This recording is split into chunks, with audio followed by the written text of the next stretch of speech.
Teacher যখন নিজেই প্রশ্নের উত্তর জানে না। বলো এই কোয়েশ্চেন অ্যান্সারটা কে পারবে? বলো এখানের মধ্যে কে পারবে? তুমি পারবে? আমি তো নিজেই পারবো না এই অ্যান্সারটা। তুমি পারবে? না। পারবে না কেন? পড়াশোনা করো না? কি করতে স্কুলে এসে বসে থাকো? এই তুমি বলো। দূর বাবা, কেউ তো একটা উত্তরও বলতে পারছে না, আর কতক্ষণ এইভাবে চালাবো? বেলটাও পড়ছে না যে ক্লাস থেকে বেরিয়ে যাব, ভালো লাগে না। বলো। এই তোমরা সবাই প্রাইভেট কার কাছে পড়তে যাও?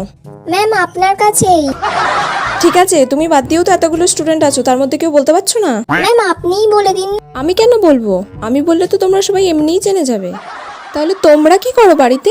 উফ, কি জ্বালায় পড়লাম রে বাবা, কেউ তো একটা বল। সব গাধা, আমিও গাধা, তার সাথে তোরাও গাধা। বলো। নিজে তো জানি না, যা বললো তাতেই হ্যাঁ বলে দিই। শুনলে কি বললো? তুমি তুমি কেন পারলে না? শুনে নাও ভালো করে, কালকে যেন কোয়েশ্চেনটা ধরলে তুমি পারো, ঠিক আছে? উফ বাবা, এতক্ষণে ঘন্টা পড়লো, তাড়াতাড়ি পালাই।